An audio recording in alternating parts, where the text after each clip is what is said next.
नमस्कार। तो हम लोग पॉलिटी की सीरीज को वापस से कंटिन्यू करते हैं। 20 अगस्त 1917, 20 अगस्त 1917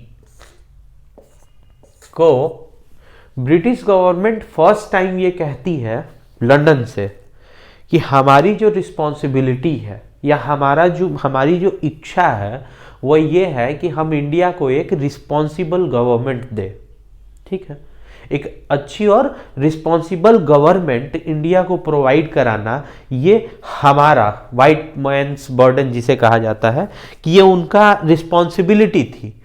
तो उसके तहत 20 अगस्त 1917 को उन्होंने पहली बार ये बात कही that our responsibility is to provide India a responsible government. ठीक है, इसके अंतर्गत वह 1919 में गवर्नमेंट ऑफ इंडिया एक्ट 1919 लेकर के आते हैं।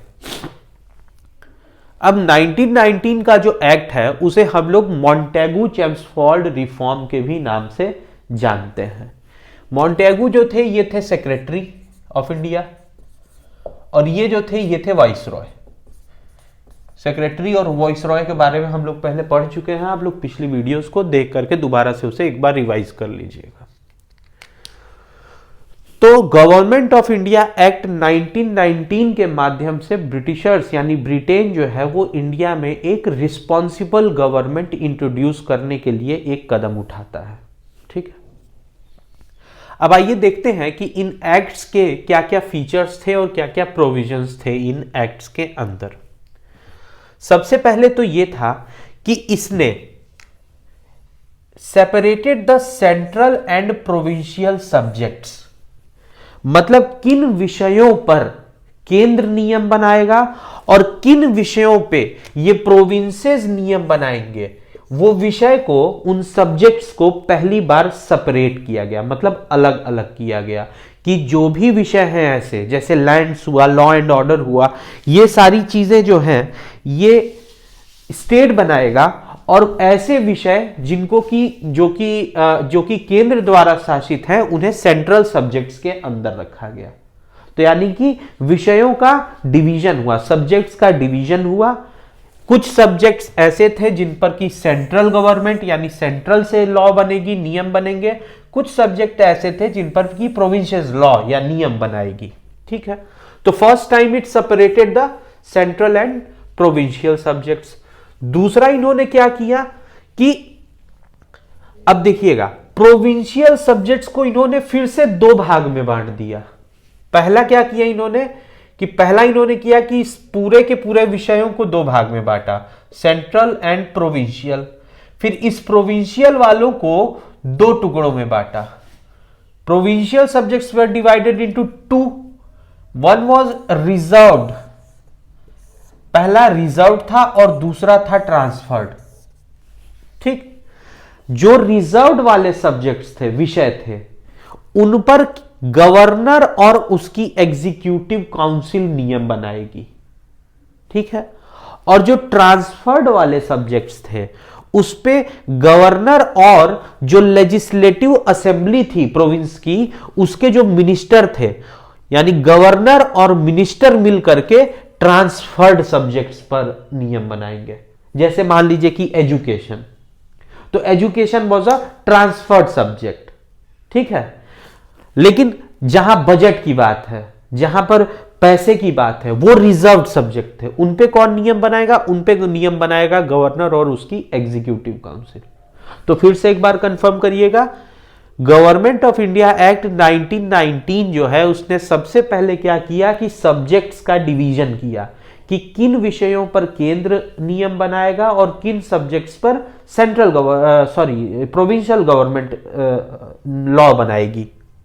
ठीक, फिर उसके बाद प्रोविंशियल सब्जेक्ट्स को, यानी वो सब्जेक्ट्स, वो विषय जिन पर की प्रोविंसेस की गवर्नमेंट जो है वो नियम बनाएगी, उनको दो सब्जेक्ट्स में फिर बांटा गया।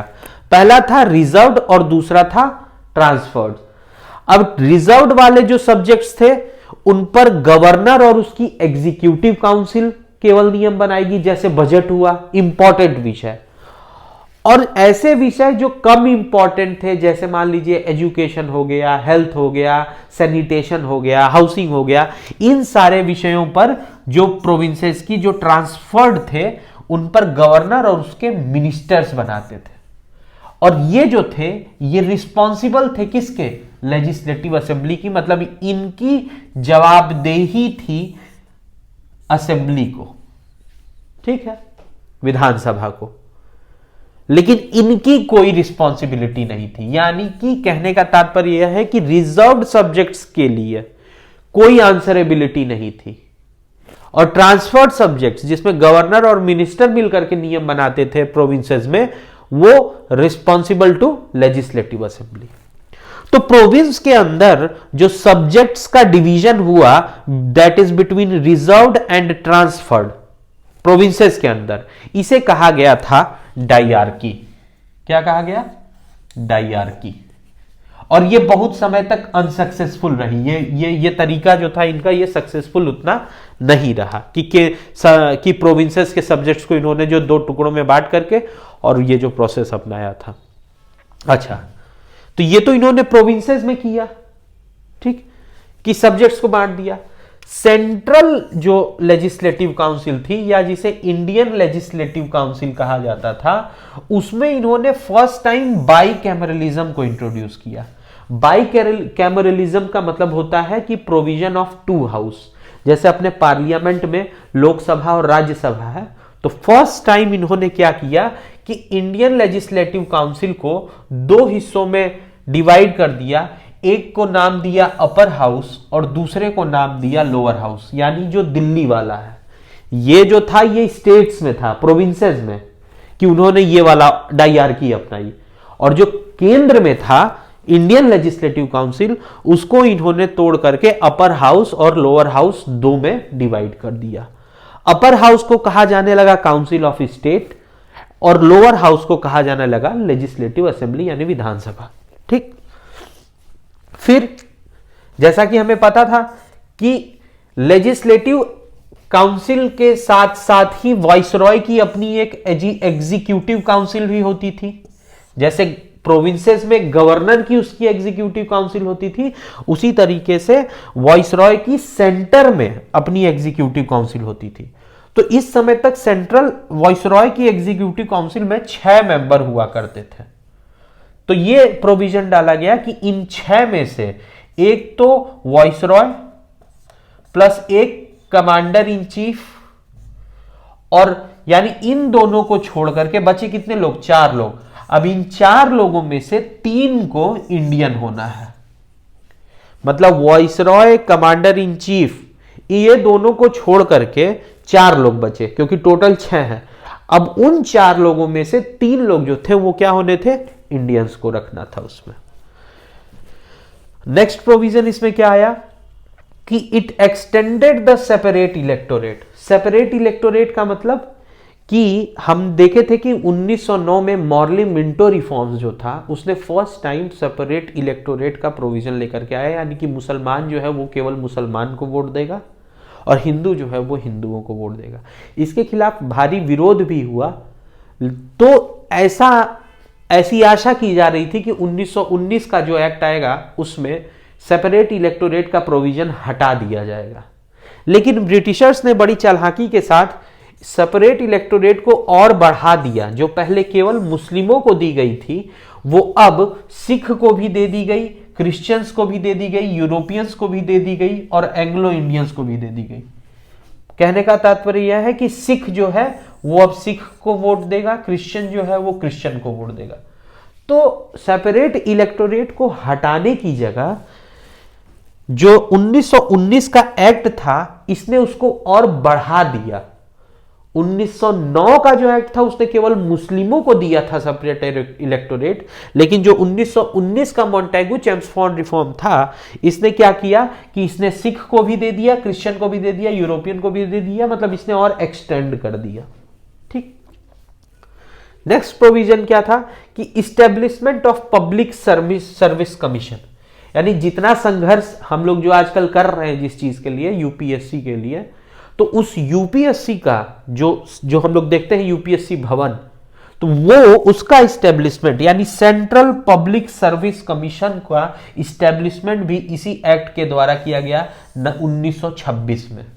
और इस सेंट्रल पब्लिक सर्विस कमीशन का जो कार्य था वो था टू रिक्रूट सिविल सर्वेंट्स, यानी कि आईएएस को आईएएस और आईपीएस को रिक्रूट करने का काम जो था वो इस सीपीएससी यानी सेंट्रल पब्लिक सर्विस कमीशन का था, जिसे हम लोग आज यूपीएससी के नाम से जानते हैं। ठीक है, तो ये था मोटे मोटे तौर पर गवर्नमेंट ऑफ इंडिया एक्ट 1919, जिसे हम लोग मॉन्टेगू-चेम्सफोर्ड रिफॉर्म भी कहते हैं। एक बार क्विक रिवीजन लेते हैं। पहला इसने क्या किया कि it separated the central and provincial subjects, मतलब जो पूरे सब्जेक्ट्स थे उनको दो टुकड़ों में बांटा, कहा इस पर केंद्र बनाएगी नियम और इस पर प्रोविंसेस बनाएंगे नियम। फिर प्रोविंसेस वाले जो नियम थे उनको दोबारा से दो में बांटा। First was reserved and the second one was transferred. Reserved वाले पे गवर्नर जनरल और उसकी एग्जीक्यूटिव काउंसिल नियम बनाएगी इंपॉर्टेंट मैटर्स पे जैसे बजट वगैरह। दूसरा ट्रांसफर्ड, ऐसे पे गवर्नर और उसके मिनिस्टर्स जो थे वो नियम बनाएंगे।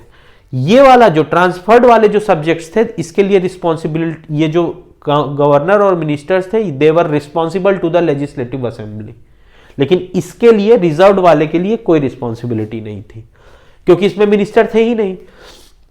ये जो दो तरह का यानी रिजर्व्ड और ट्रांसफर्ड दो सब्जेक्ट्स का डिवीजन किया गया प्रोविंशियल सब्जेक्ट्स को, उसको डायआर्की कहा गया and that was highly unsuccessful.